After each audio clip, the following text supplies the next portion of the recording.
तामान गोनां रायजोफोर दिनै गोलाव भाषण होनांगौ दंबावो होननानै आं सानाखै। दिनै मोनसे जारिमिनारि सान।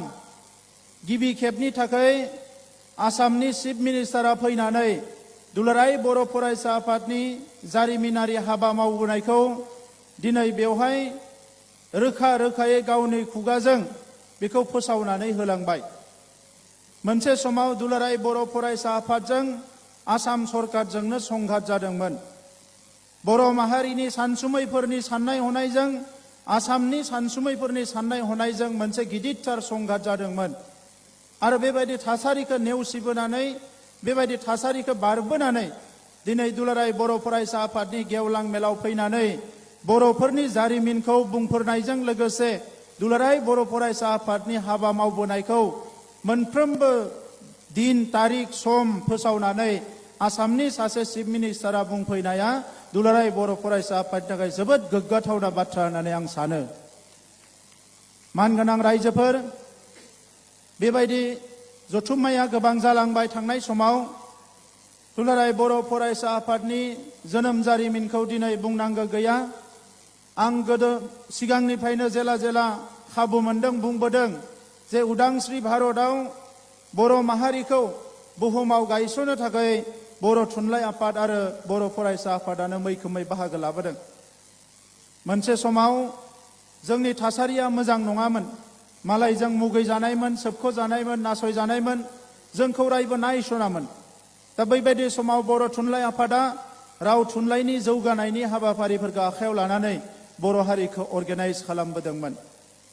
आङो दिनै बाख्नायनो सानो, उदांस्रि जानायनि उनाव जाय बिथांमोना बर' माहारिखौ बेसेबा गिदिर भारत हादोराव जेरावनोखि रोजा रोजानिख्रुइ बांसिन रावारि फोलेरफोर दङ, जेरावनोखि गोबां हारिमु दङ, गिदिर गिदिर माहारिफोर दङ, बिसोरनि गेजेरावबो जोंनि माहारिखौ गोथाङै जोंनि राव थुनलाइ हारिमु सिनायथि लानानै गायसननो थाखाय जे नाजाजेनदोंमोन, बिथांमोनखौ आं दिनै खुलुमहरो, रोजा रोजा साबायखर बावो। बर' थुनलाइ आफादनि हाबा मावनायजों लोगोसे आरोबाव गोख्रोङै राव थुनलाइनि अनगायैबो जिफोर गुबुन गुबुन बिथिंफोर दङमोन, बे बिथिंफोराव हाबा मावनो थाखाय दुलाराय बर' फरायसा आफादखौ जोनोम होनाय जादोंमोन। आरो जोनोमनि थांखिखौनो अराय सम गोसोआव लाखिनानै 1967 मायथाइनिफ्राय दुलाराय बर' फरायसा आफादा गोख्रोङै हाबा मावदोंमोन। माखासे दैदेनगिरिफ्रा दिनै थांनानै दङ, माखासे दैदेनगिरिफ्रा रुंसारि जालांबाय, सोरबा सोरबा मुंख्लं जालांबाय। जायफ्रा मुंख्लं जालांबाय, रुंसारि जालांबाय, बिथांमोना सोरगोआव आलो गोजोनै थाहैथों, बिनि थाखाय आङो आरज गाबो। नाथाय जायफोरा थांनानै दङ, दिनै सोरनिबा बैसोआ 80 जाबायब्लाबो 90 जाबायब्लाबो आं सानो बिथांमोना दाबो खामानि मावनांगौनि बिबान दंबावो। मानोना जोङो दाबो थांखियाव 100% सहैजोबनो हायाखै। दा बेनिखायनो नैबे समाव जिखिनि जोंहा दुलाराय बर' फरायसा आफादनि बारग' आफादगिरि नेहाथारि गुबुन गुबुन बिबानगिरिफोर दङ, बिथांमोनखौ आङो फिन गावबा गावनि गोसोआव थानाय एना एनिफोरखौ ज्राब गारनानै हारिनि बृहत्तर सार्थआव खौसे जानानै हारि दानायनि हाबाफारियाव आथिखालनि दैदेनगिरिफोरखौ मदद होनो थाखाय आं साफ्रोमखौबो नैबे जौसांनिफ्राय आं खावलायहरो। मानगोनां रायजोफोर, मोनसे मोननै खामानिखौ हारसिं मानसिफ्रा मावनो हायो, नाथाय हारि दानाय बायदि गिदिर हाबाफारिखौ रावबो हारसिङै मावफुंनो हाया। बबेबा समाव सोरबा सासे दैदेनगिरिया फैनानै बबेबा मोनसे सोमावसारनायखौ जागायलांनो हायो, बबेबा मोनसे थट, बबेबा मोनसे सिन्ताखौ होनो हायो, बबेबा मोनसे फिलसफिखौ होनो हायो, बबेबा मोनसे आइडियाखौ होनो हायो। नाथाय हारि दानायनि हाबा मावनायखौ बे हारिनि साफ्रोमबो सोद्रोमाया खौसे जानानैसो मावफुंनो हायो। दा बेनिखायनो दिनैनि समाव जों गासैबो साननाय हनायखौ जोङो रिफाइन खालामनानै सोदांनानै नायनांगौनि सम फैदों। दा बे बुब्लियाव चिफ मिनिस्टार बिथाङा बुंलांनाय बायदि, जोंनि बारग' दैदेनगिरि आथिखालनि मन्त्रि इउजि ब्रह्म बिथाङा बुंलांनाय बायदि आंबो बुंनो सानो जे दिनैनि दुलाराय बर' फरायसा आफादनि दैदेनगिरि बिथांमोना जोंनि हारिनि गुबुन गुबुन दैदेनगिरिफोर, बारग' दैदेनगिरिफोर, सानसुमैफोर, मेलेमजिबिफोर, एकाडेमिशियानफोर गासैखौबो लानानै हारि दानायनि जि मोनसे एजेन्डामोन, बेखौ जाहाथे लानानै आवगायलांबाय थायो, आं बिनि थाखाय खावलायो। एखम्बा दैदेनगिरिफ्रा जोबोद फ्रास्ट्रेसन जानो नागिरो, नार्भास जानो नागिरो, आरो बिनि दाया मालाय नङा। दिनै गोथौयै बिजिरनानै नायोबा नुगोन जोंनि माहारिनि रावबो दैदेनगिरिया जोंनि माहारिनि सुबुङा मालाबाबो मालायखौ गिबोआखै, मालायजों मालाबाबो जेनबोआखै। बे जुक्तियावनो जाथों एबा दावहायावनो जाथों मालायजों मालाबाबो जेनबोआखै। जोंनि दुखुनांथाव ट्रेजेडि बियो जोंनि हारिनि गेजेरावसो जाबोदों आरो बे दिनैसिमबो जोबाखै। मोनसे समाव जोंनि हारिनि गेजेराव गोरोन्थि सानलायनाया जोंनि गावबा गावनि जिउ लालायदोंमोन, गावबा गावनि गेजेराव थै बोहैहोलायदोंमोन, गावबा गावनि गेजेराव खास्रि बिस्रि थासारि लाबोदोंमोन। आरो दिनै बेबायदि थासारिया गैला। बयनिबो नाजानायाव दिनै मानसिफोरनि साननाय हनाया सोलायबाय। नाथाय दाबो साफा सानै सुबुङा ससियेल मिडियाजों गुबुन गुबुन बाथ्राफोरजों मोजां मोजां हाबा मावनो ओंखारनाय दैदेनगिरिफोरखौ फंसे फंनै बाथ्रा बुंनानै डिसकारेज खालामनो नागिरो। आं बेखौ दुखु मोनो। क्रिटिसिजमा गणतान्त्रिक देशआव थायो। क्रिटिसिजम खालामनायनि बयहाबो अधिकार दङ। सोंखारिनोबो हायो, एनालाइसिसबो खालामनो हायो, नांनाय नाङै बाथ्राफोरखौ कनस्ट्राक्टिभ डिबेटबो खालामनो हायो, सावरायनोबो हायो। नाथाय एखम्बा एखम्बा ओरैबायदि नुयो, साफा सानै सुबुङा ससियेल मिडियाफ्राव ओरैबायदि खोथा बुंनानै होयो। सोरबा सासे दैदेनगिरिया जानो हागौ बिनि खामानि मावनाया एसे स्ल', सोरनियाबा एसे फास्ट, सोरनियाबा गुबुन स्टाइलजों खामानि मावो। जों बाहेराव थानानै गासैखौबो जोङो सिदा नुहुरजोबो। नाथाय बेसेबांबा दिंग्राय दिंसि हारिनि खामानि मावनाया जोङो साननानै लायो। मानोना जारिमिना बेखौनो बुंलांदों आरो जारिमिनखौ लानानैनो जोंबो सानो बे हाया जोंनि आबै आबौनि, बेवहायलाय सोरहाथो मोन्थाय दङ होननानै। नाथाय मानगोनां रायजोफोर, जारिमिना गसंनानै मानसि बायदि खोथा बुंनो रोङा। बियो जारिमिना, बियो लेखा बिलाइयावसो लिरजायो। आरो जारिमिननि लेखा बिलाइखौ लानानैनो जुदि सरकारफ्रा सोलिनायमोनब्ला, डिसिसन लानायमोनब्ला, मुलुगाव रावबो हारिया दिनै सोमावसारनांनाय नङामोन, दावहा नांनांनाय नङामोन। मुलुगाव हारिया दिनै सोमावसारनांनाय नङामोन। जेसेबां जुजिदों बे गासैयाबो दिनै गावबा गावनि राइटखौ लानानै जुजिदों। गावबा गावनि बाथ्राखौ बुंनो थाखाय मानसिफोरा रिभलिउसन खालामदों, बायदिसिना दावहा नांनो गोनां जादों। नाथाय बिनि उनावबो डिसिसना बेसो जादों, बैसो डिसिसन जागोन दिनै जाय जिनिसा बास्तब, दिनैनि समाव जि जिनिसा रियेलिटि, जायखौ दिनै जोङो बयबो गनायनो हायो, बेसो जोंनि डिसिसना जागोन। दा नंखायनो आं बाख्नायनो सानो बर' हारिखौ। मुलुगाव दिनै जोङो दिनैनि समाव जोङो इक'नमिकेलि इडुकेसनेलि एसे फासयना थानाय जानो हानाय, नाथाय सिन्था धारायाव बर' हारियाबो जोबोद मोनसे भाइब्रेन्ट हारि होननानै बुंनांगोन। सोरबा माहारिया मायबा मोनसे गोरोबथा खालामबाय, बे गोरोबथाखौनो मोगथां महर होनो थाखाय बोसोरनिफ्राय बोसोर जुजिदों। नाथाय जोंनि माहारिया बेखौ नेनानै थायाखै। जोङो बे 30 बोसोराव मोनथाम गोरोबथा खालामनो हाबाय। जेखौ जायाखै बेखौ जों गारदों, जेखौ नांगौ बेखौ जों होसोदों। मानसि थैदोंबाबो फासयनानै थायाखै, जेल जादोंबाबो फासयनानै थायाखै। गावनि थांखिखौ होसोदों आरो होसोदों। बिनिख्रुइ भाइब्रेन्ट हारि रावबो थानो हाया। सोरनिबा फंसे फंनै बुंनायखौ लानानै जुदि BSc एकर्डनि उनाव जिरायनानै थानायमोनब्ला, BTC एकर्डनि उनाव जिरायनानै थानायमोनब्ला, जोङो जुदि BTR एकर्डनि उनाव जुदि जोङो दिनै जिरायनानै थानायमोनब्ला, जोङो जोंनि मोन्थाइनिफ्राय मोन्थाइखौ जों मालाबाबो मोनफुंनाय नङामोन। दा नंखायनो आङो दिनै सानो जोंनि मुंख्लंफोरखौ जों हारसिं फालियो। जोंहा मोनसे सम फैबाय, बर' थुनलाइ आफादनि रमान स्क्रिप्टनिफ्राय लानानै दुलाराय बर' फरायसा आफादनि सोमावसारनायाव जिखिनि मुंख्लं जाबाय, BLT NDBनि जिखिनि मुंख्लं जाबाय, बे गासैखौबो ज' खालामनानै जोंनि हिर'फोरखौ माहारिया सिबिनायनि मोनसे सम फैबाय। जोङो मुंख्लंफोरखौ एना एनि खालामनाङा। दैदेनगिरिफोरनि गेजेरावबो दिनै जोङो खौसेयै साननांगोन। सोरबा साफा सानैया दिनै सानस्लाबहायियाव उल्थां फाल्थां खोथा बुंबाय थादों। नाथाय मानगोनां रायजोफोर, मुलुगाव दिनै नाय, जाय हारिया बयनिख्रुइ पजिटिभ, बे हारियानो मुलुगाव बयनिख्रुइ जौगासार हारि जानो हादों। ओंखायनो दिनैनि समा नेगेटिभिटिखौ फोजोबनायनि मोनसे सम। दिनैनि समा जोंनिफ्राय माखासे दानख'थायारि सिन्ताधाराफोरखौ फोजोबनायनि सम। आरो दिनै जोंनि जि डिटारमिनेसनमोन, एसे आगोलाव जोंहा चिफ मिनिस्टारा बुंलांदों, जोंनि डिटारमिनेसनखौ दिनै मालाया बुंनो थांदों।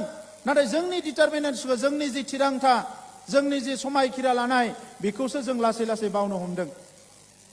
दा बेनिखायनो राजा लामायाव गैया, दिनै समा थिनाखै जोंखौ राजा लामायाव थांनो, समा थिनाखै जोंखौ हाग्रायाव थांनो।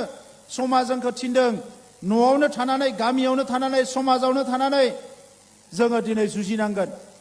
दिनैनि दावहाया मेलेम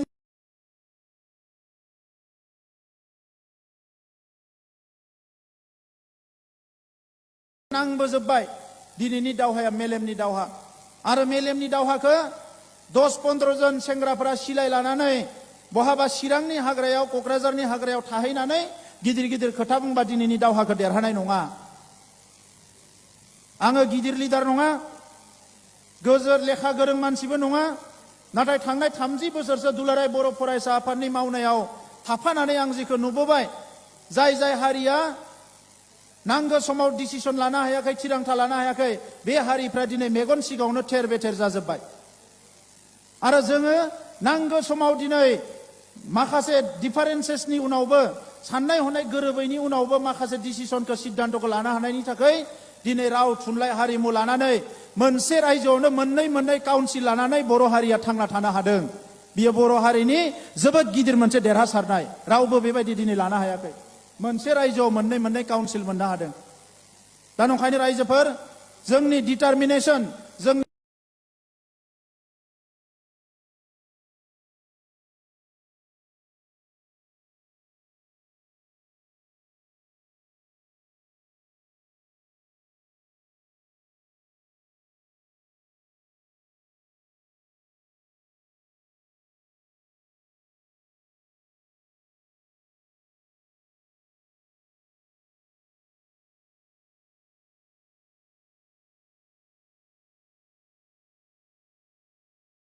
दिनै मालायनि बुंनायखौ जोङो होसोयो। जोंनि हारिनि मानसिफ्रा थाब मालायनि बुंनायखौ होसोयो। हारिया गावहानो स्ट्रेंथ दङ, गावहानो एनार्जि दङ, गावहानो भेलु दङ, गावहानो आइडेन्टिटि, कालचार, लेंगुवेज गासिबो दंजोबो। बिखौ जुदि दसे गसंथनानै नायहरोबा समा दाबो बाराखै रायजोफोर। मुलुगाव दाबो जोंनिख्रुइ गोग्लैसोनाय रोजा हारि दङ मुलुगाव दाबो। जोङो जोबोद सोद्रोम। भारत हादरावनो जोंनिख्रुइ रोजा लाख सुबुं अनजिमा थानाय हारिफोरनि रावा दिनैबो रिकगनाइसन मोनाखै। बिथांमोननि हारिमुवा दाबो जोंनि बायदि रिकगनाइसन मोनाखै। दा बेफोरखौ दिनै साननांगौनि सम फैबाय। दा नंखायनो दिनैनि समाव जोङो कोएक्जिस्टेन्सखौबो साननांगोन। जों मोनसे समाव सानदोंमोन जे बुरलुंबुथुरनि साहा सेरफाङाव आलादा रायजो लानानै जोङो ग्रोम रायजो जागोन। जोंनि आलादा रायजो बिनायनि गुबै थांखिया मालाय हारिफोरखौ जोङो होखारनाय नङा। बिनिखायनो बड'फाया लिभ एन्ड लेट लिभ होनना बुंदोंमोन जे बिथांमोनाबो थांना थादों, जोंबो थांनानै थागोन। जाय मानसिफ्रा जोंखौ सोबख'दों, नासयदों, थगायदों, बिथांमोननो मोनसे मेसेज होदोंमोन बड'फाया, जों नोंथांमोननि थांना थानायाव, नोंथांमोननि जौगानायाव जों हेंथा नङा, बे मेसेजखौ होदोंमोन। नाथाय बे मेसेजखौनो दिनै जोंबो बुजिनो सम जाबाय। जोङो जोंनि हालामाव गुबुन मानसिफ्रा थाखासिगोन, नाथाय जोङो बयबो मिथिगौ, नों लामा थाबायलाङोबा मायाबा साइड सोंख्राव होननानै बुंदों, बे सोंख्रावखागोन। दिनै जोंनो 60 गामि होबाय। साननैसो सिगाङाव निरासा जाबायमोन। सनितपुर बिश्वनाथनि हानि मोन्थाइखौ मोनगोन ना मोना निरासा जाबायमोन। बेबायदिनो गोबां आपस एन्ड डाउन जोंनियाव फैबाय। नाथाय दिनै 60 गामिखौ मोननाय लोगो लोगोनो बयबो सानदों जे माबा मोनसे जागोन। नाथाय रायजोफोर, जोंहा दाबो गोलाव लामा थाबायलांबावनांगौ दङ। बेबायदि गिदिर थांखि लाबावनांगौ दङ। बेबायदि गोबां दावहायाव देरहाबावनांगौ दङ। आरो बड'फा मोना दिनै जोंनि बै दैदेनगिरिफ्रा, थांनाय समनि दैदेनगिरिफ्रा जोंनो मोनसे गल होलांदों। बै गला एसिभ जायागौमानि राजखान्थियावनो था, समाजखान्थियावनो था, जेरावनो था, खामानि मावलांनांगोन। दा बिनि थाखायनो मानगोनां रायजोफोर, जोंहा दिनै जि 40 बोसोरनि जारिमिन दङ, बे जारिमिनाव दाबो जों नुनो मोनदों फारसेथिं सुथुरजों जुजिनानै मोन्थाइखौ लानाय, गुबुन फारसेथिं हारिखौनो सोद्रोम हारि दानो थाखाय माखासे जुजिनाय। दाबो जौ जुवाजों जुजिनो गोनां जायो। फिसा बाथ्राफोरखौ लानानै बिराद नेगेटिभिटी। जों बोसोरनै सरकाराव थाबाय। जों सानदोंमोन जे मानसिफोरनि साननाय हनाया सोलायजोबसिगोन। दाबो साफा सानै सेंग्राफ्रा जुवा होनो मोनैनि बुलाय नागिरो। बायदिसिना जौ लोंनानै दुम दाखाल खालामनो नागिरो। फारसेथिं गेरेमसा हारि दानो होननानै 5,000 सुबुंनि जिउ गारनाय, फारसेथिं सानैसोआ खुनु सेन्सआनो गैया। दा मैया दाख्लैबो बुंदों आङो, दिनैबो बुंनो नागिरदों रायजोफोर। बोरायद्रायाखै नालाय थैया आंनियाबो एसे गुदुं जायो मालाबा नन भायलेन्स सिन्था खालामोबाबो। ओंखायनो दाख्लैबो वार्निं होदों, आं दाबो वार्निं होनो सानदों। जायफोरा जौ जुवा दाबो माथा मारिबाय थायो, समाजाव गाज्रि थासारि खालामनो सानबाय थायो, बेखौ खिन्थु रायजोआनो कन्ट्रल खालामनांगौनि सम फैबाय। आरो जों रायजोजों दङ। रायजो राजाफ्रानो बोखांनाय 1945 मायथाइ जोंनि हादोरा 1947 मायथाइयाव उदांस्रि जादों। बेखिनि समाव फिनलेण्ड होननाय हादोरनि मानसिफ्रा दिनै सोलोंथायाव मुलुगनि बयनिख्रुइबो दावगासिननाय मोनसे हादोर जाबाय। बिथांमोना नलेज बेस ससाइटि दानो हाबाय, बिथांमोना इनोभेटिभ ससाइटि दानो हाबाय, क्रिएटिभ ससाइटि दानो हाबाय। जों मानो हाया? जों मानो हाया?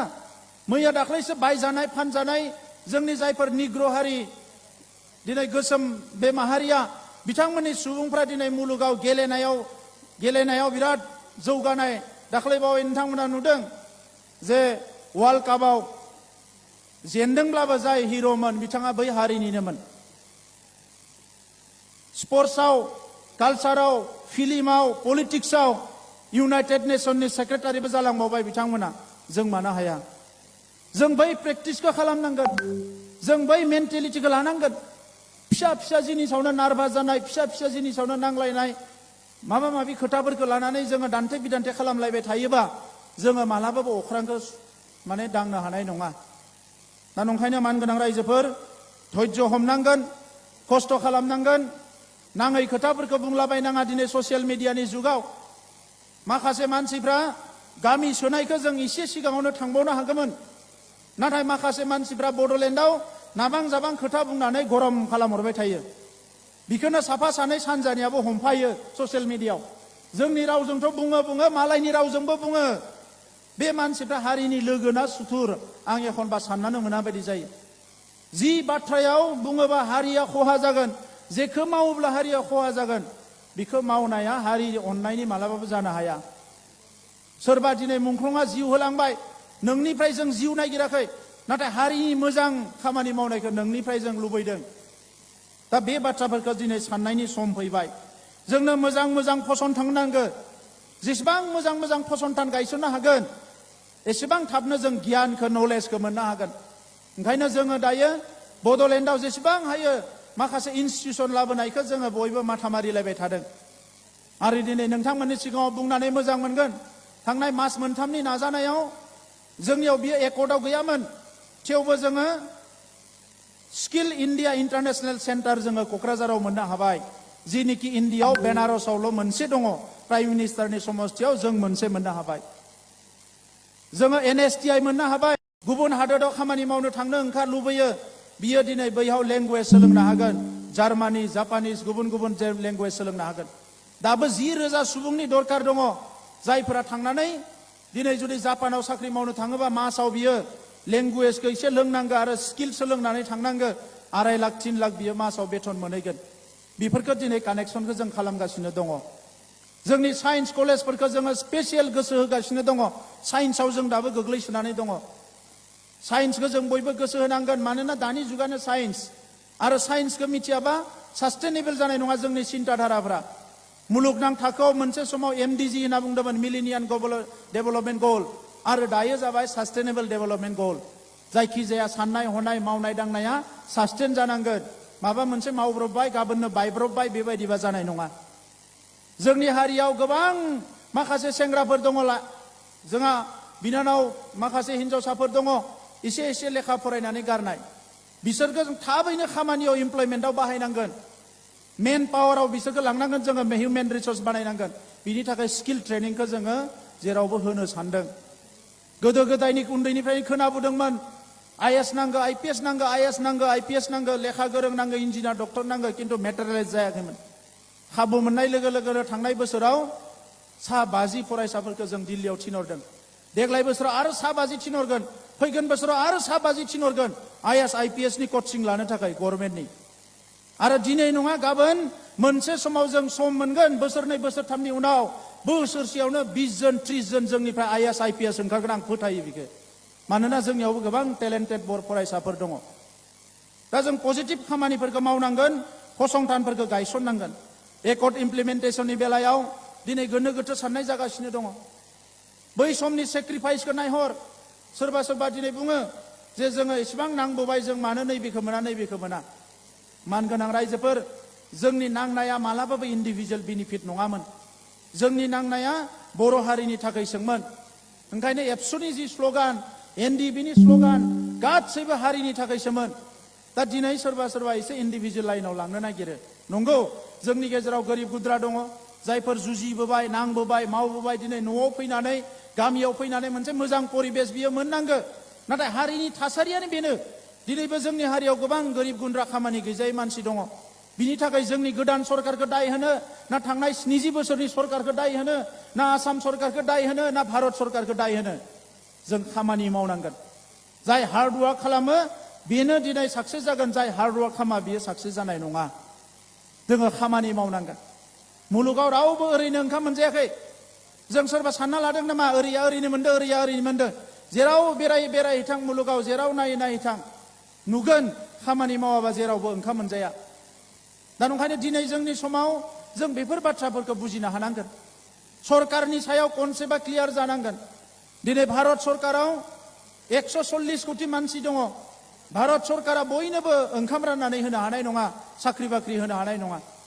आसामाव दिनै 350 कोटि मानसि 3.5 कोटि मानसि जानो थांगासिनो दङ आसाम सरकारा बयनोबो साख्रि होनो हानाय नङा 1 लाख मानसिनो साख्रि होनो होनदों आसामाव दिनै 40 लाखनि बारा आनएमप्लयमेन्ट दङ दा जोंनियावबो बेनो जागोन दा बेफोरखौ नुजोबखानानै जोङो गभर्नमेन्टनि फिसा फिसा साख्रिखौ होसोआलासिनो जों बयबो एन्टारप्रेनार जानांगोन रांखान्थियाव जौगानो थाखाय खामानि मावनांगोन आरो खामानि मावोबानो जोङो फैसा मोनो दा बेनिखायनो मानगोनां रायजोफोर एकर्ड इमप्लिमेन्टेसननि बेलायाव केस उइथड्रआ एसे स्ल' जादों नाथाय बेखौ दाख्लैबावै जोङो दिल्लीयाव मिटिं जानायनि उनाव जोङो बिराद स्पिडआव लांनो थाखाय खामानि मावगासिनो दङ रिहेबिलिटेसना माखासे थालांदों बेखौबो थाबैनो खालामनो थाखाय जों खामानि मावगासिनो दङ जिखिनि थाद्रा थानाय एकर्डनि जि क्लजफोर बेखौ थाबैनो मावफुंनो थाखाय आवगायलांगासिनो दङ दिनै नुनो मोनबाय सोरबा सोरबा सानदोंमोन जे गभर्नमेन्टआ गामिखौ सोना होबा मा जायो मा जाया चिफ मिनिस्टार बिथाङा जोंजों रायलायनानै मा जायो गुदुं जायो ना गुसु जायो नायग्रोनि होननानै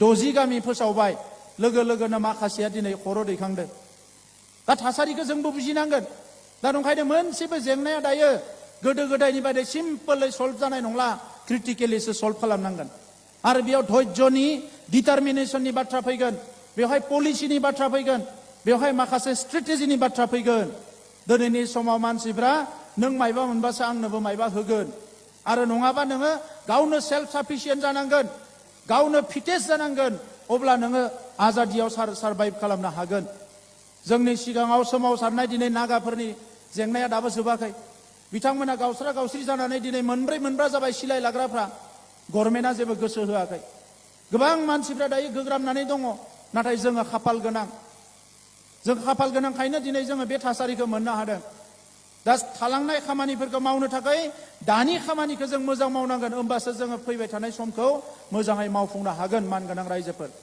दा बेनिखायनो दिनै चिफ मिनिस्टार बिथाङा एग्रिकालचार केम्पासनि आफादगिरिया बुंनाय बायदियै बेयाव फोसावलांदों जोङो मोनसेल' नङा 3-4 इनस्टिट्यूशन एग्रिकालचारनि थाखाय गायसननांगोन गुबुन गुबुन फसंथान गायसननांगोन जोङो प्लेनिं खालामगासिनो दङ पिस गोजोना ओरैबायदि गोनां मोनसे बिषय साबजेक्ट जोङो बेखौ रावबो फरायनानै मोना नाथाय जोंनो गोजोनखौ नांगोन दा बेनिखायनो वर्ल्डआव गुबुन गुबुन जायगाफ्राव पिस सेन्टार गायसननानै रिसार्च खालामदों स्टाडि खालामदों खामानि मावदों दा बर' हारियावबो गावजों मालायजों बयजोंबो दाङाबाजि जाबोनायखाय दिनै जोंनो पिस नांगौ दा ओंखायनो जोंबो अदालगुरियावनो मोनसे इन्टारनेशनेल पिस सेन्टार गायसननो थांगासिनो दङ जापाननि माखासे आफादफोरजों लोगो नांनानै दा बिनि थाखाय जोंहा सावरायनाया सोलिगासिनो दङ जोङो मोनसे वर्ल्ड क्लास थाखोनि इउनिभार्सिटि गायसननो थाखाय जों कनसालटेसन सोलायगासिनो दङ मानोना जोङो हायावबो खामानि मावनांगोन अख्राङावबो थांनो थाखाय जोङो एखे टाइमावनो जोङो प्रिपारेसन खालामनांगोन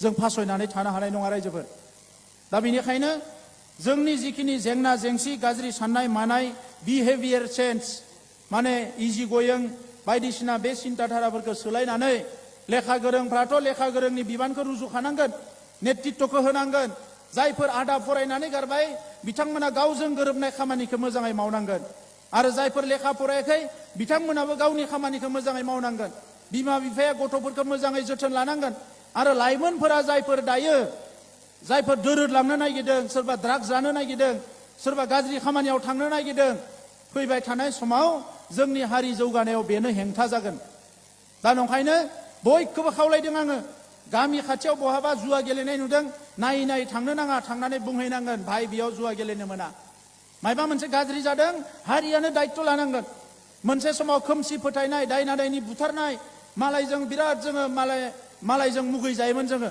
बे हारिया माबायदि होननानै दिनै नाङैनो मावैनो दायना दायनिया एसे खमायबाय हारियाव डमेस्टिक भायलेन्सआबो एसे खमायदों नाथाय दाबो जोंनि गेजेराव दङ ट्राफिकिंआव गोबां जोंनि दाबो लाइमोनफ्रा बाहेरायाव थाङो ओंखायनो दिनै बड'लेण्डआव जोङो गंबा काउन्सिलिं सेन्टार गायसनदो जेराव फेमिलि काउन्सिलिं जागोन बै जेंनाफोरखौ फोजोबनो थाखाय जोङो बेवहाय डिफेन्सआवनो हाइस्ट साख्रि मोनो जोंनि मानसिफ्रा नंखायनो 12टा जोङो सेन्टार गायसननो थांगासिनो दङ देग्लाय बोसोराव जेरावनोखि डिफेन्सआव प्रि रिक्रुटमेन्ट ट्रेनिं जागोन मोनबा जोङो माल्टिपार्पस ट्रेनिं सेन्टार जोङो कचिं सेन्टार गायसनगोन जेरावनोखि बेंक पिअनिफ्राय लानानै रेलवेनिफ्राय लानानै SSCनिफ्राय लानानै गासै कचिंखौ जोंनि मानसिफ्रा लानो हायो नाथाय बेफोराव सोरबा जोंनि लाइमोनफ्रा थांनांगोन रायजोफोर जोङो माबा मोनसे मावनो लिङो जोंनि लाइमोनफ्रा थाङा माबा मोनसे सानो जोंनि लाइमोनफ्रा थाङा ओरैनो थानानै मोजां मोनो नेगेटिभ बाथ्रा रायलायनानै गोबाङानो मोजां मोनो दा बेबायदि थासारिजोंबा खिन्थु हारिया जौगानाया